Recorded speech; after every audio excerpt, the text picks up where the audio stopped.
మరో బ్రేకింగ్ చూస్తున్నాం. ఎడతెరిపి లేకుండా కురిసిన భారీ వర్షంతో వరంగల్ అతలాకుతలమైంది. లోతట్టు ప్రాంతాలు జల దిగ్బంధంలో చిక్కుకున్నాయి. రాకపోకలు నిలిచిపోయి జనజీవనం స్తంభించింది. ఇళ్లలో నిత్యావసరాలు సామాగ్రి తడిసిపోయాయి. వరంగల్ నగరంలోని కాశుకుంట వాంబే కాలనీలో ఇంట్లోకి వరద నీటి రావడంతో పసునుటి బుచ్చం అనే వృద్ధురాలు మృతి చెందారు. నగరంలోని లోతట్టు ప్రాంతాల్లోని కాలనీలు చెరువుల్లో మారాయి. వరద కంతకంతకు పెరగడంతో ప్రజలు ప్రాణాలు అరచేతిలో పెట్టుకుని బిక్కుబిక్కుమంటూ గడిపారు. గుడిసెలు రేకుల ఇళ్లలోని వారు వరద మొదలవగానే ఎత్తైన ప్రాంతాలకు వెళ్లిపోయారు. సహాయక చర్యలు చేపట్టిన విపత్తు నిర్వహణ సిబ్బంది వందలాది మందిని సురక్షిత ప్రాంతాలకు తరలించారు. వరద బాధితుల కోసం 5 చోట్ల శిబిరాలు ఏర్పాటు చేశారు.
సైనిస్ ఎక్స్క్లూజివ్లో మనం చూస్తున్నాం. వరంగల్ రైల్వే స్టేషన్లోకి భారీగా వరద చేరి పట్టాలు మునిగిపోయాయి. తర్వాత మెల్లగా వరద తగ్గడంతో రైళ్ల రాకపోకలకు అంతరాయం కలగలేదు. భారీ వర్షాలతో ఉమ్మడి నల్గొండ, మహబూబ్ నగర్ జిల్లాలతో పాటు పలు ప్రాంతాల్లో వాగులు ఉప్పొంగి ప్రవహిస్తున్నాయి. యాదాద్రి, భువనగిరి జిల్లాలో చిలుకల వాగు ఉధృతితో పలు గ్రామాలకు రాకపోకలు నిలిచిపోయాయి.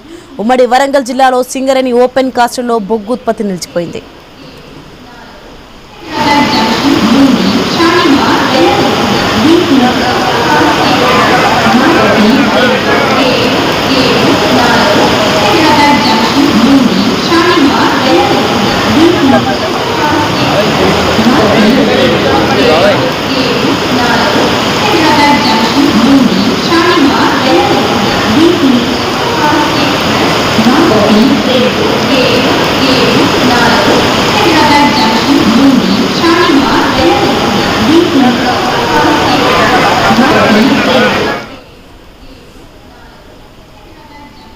ఇక వరంగల్ జిల్లాలో భారీ వర్షాలకు ఆకేరు వాగు పొంగి ప్రవహిస్తోంది. ఇక్కడి పర్వతగిరి మండలం నారాయణపురం గ్రామానికి చెందిన పశువుల కాపరి కందికట్ల ఉప్పలయ్య ఆకేరు వరదలో గల్లంతయ్యారు. మరోవైపు జనగామ జిల్లా రఘునాథపల్లి రైల్వే ట్రాక్ సమీపంలోని పెద్దవాగులో గుర్తు తెలియని వ్యక్తి మృతదేహం కొట్టుకొచ్చింది.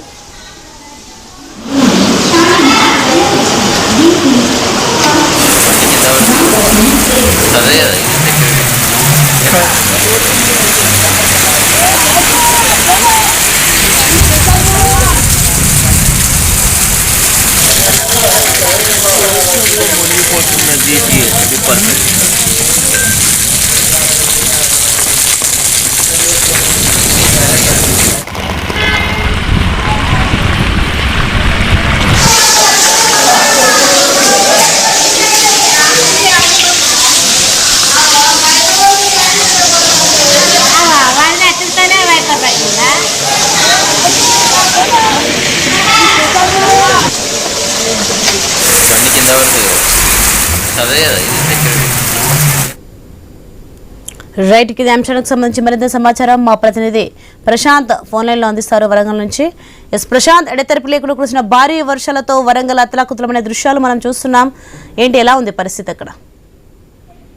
అని వరంగల్ మహానగరంలో నిన్న రాత్రి కురిసినటువంటి భారీ వర్షాలకైతే వరంగల్ మహానగరం మొత్తం కూడా అతలాకుతలమైన పరిస్థితి. ఎక్కడ చూసినా వరద నీటితోటి అటు రోడ్లు, ఇండ్లు అన్ని కూడా నిండిపోవడంతో ప్రజల జీవన అస్తవ్యస్తమైన పరిస్థితి. బిక్కుబిక్కుమంటూ కూడా రాత్రి జీవనం గడిపారు. అటు విద్యుత్ అంతరాయం కలగడంతో కూడా ఆ కారు చీకట్లోనే అటు ఏం జరుగుతుందో తెలియని పరిస్థితిలో అనేక కాలనీల ప్రజలు ఆ జీవనం కొనసాగించిన పరిస్థితి. అటు తెల్లవారేసరికి జీడబ్ల్యూఎంసీ అధికారులు సహాయక చర్యలు ముమ్మరం చేసి వాళ్ళందరినీ కూడా అటు షెల్టర్ నుంచి తరలించినప్పటికీ కూడా ఇది ప్రతి సంవత్సరం కూడా వర్షం పడితే బిక్కుబిక్కుమంటూ గడపాల్సిన దుస్థితి చాలా కాలనీలకు ఎదురవుతుంది. అయితే వరదకు ప్రత్యామ్నాయ మార్గాలు, శాశ్వత మార్గాలు ఉన్నప్పటికీ కూడా అధికారులు నిమ్మకు నీరెత్తినట్లు ఉండడంతో అయితే ప్రతి ఏడాది మినిమం 10 సెంటీమీటర్ల పైన వర్షం పడ్డట్లయితే మాత్రము వరంగల్ నగరం మునిగిపోయే పరిస్థితి ఉంది. నిన్న అనేక చోట్ల 12 నుంచి 16 సెంటీమీటర్ల వర్షం పడడంతో అయితే ఈ యొక్క ఇబ్బందులు తలెత్తిన పరిస్థితి ఉంది. అనేక చోట్ల గోడలు కూలిపోవచ్చు. మరికొంతమంది వరదల్లో చిక్కుకొని నిన్న 2 మహిళలు మృతి చెందిన ఘటన ఇటు వరంగల్, కరీంబాద్ లో ఒకటి, అదేవిధంగా పర్వతగిరిలో ఒక మహిళ, 2 కూడా మృతి చెందిన ఘటన చోటు చేసుకుంటుని అదేవిధంగా ఇటు మరోవైపు ఇటు రైతులు ఆనందంలో ఉన్నప్పటికీ కూడా పట్టణ ప్రజలు మాత్రము అభద్రతలో ఉన్న పరిస్థితి ఉంది. ఎటు చూసినా కూడా వరద ముప్పుతోటైతే తీవ్ర ఇబ్బందులు ఎదుర్కొంటున్న పరిస్థితి ఉంది. సో మొత్తానికైతే వరంగల్ మహానగరంలో ఇటు అధికారులు నిమ్మకు నీరెత్తినట్లు ఉండడం కారణంగా ప్రతి సంవత్సరం కూడా వర్షాలు పడితే ఇబ్బందులు ఎదుర్కొంటున్న పరిస్థితి ప్రజలు ఎదుర్కొంటున్నారు. ఇప్పటికైనా శాశ్వత పరిష్కారం చూపించి ఎక్కడైతే గతంలో ఎన్క్రోచ్మెంట్స్ అయ్యాయో, ఎక్కడైతే ఈ యొక్క నాలాల కబ్జాలు జరిగాయో, ఎక్కడైతే చెరువుల కబ్జాలు జరిగాయో వాటన్నిటిపైన కూడా హైదరాబాద్ తరహాలో హైడ్రాలక ఇక్కడ కూడా తీసుకొచ్చి వెంటనే వాటన్నిటికీ ఒక శాశ్వత పరిష్కారం చూపెట్టాలని మాత్రం ప్రజలు కోరుకుంటున్న పరిస్థితి ఉంది. సోని మొత్తానికైతే ఈ యొక్క వర్షాలకైతే ప్రజలు అతలాకుతలం అవుతుంది. మరొక 24 గంటలు భారీ వర్షాలు ఉన్నాయని వాతావరణ శాఖ హెచ్చరికలు జారీ చేసిన నేపథ్యంలో ఎక్కడ చూసినా కూడా ప్రజలు ఆందోళనలో ఉన్న పరిస్థితి ఉంది. Right, thank you Prashanth.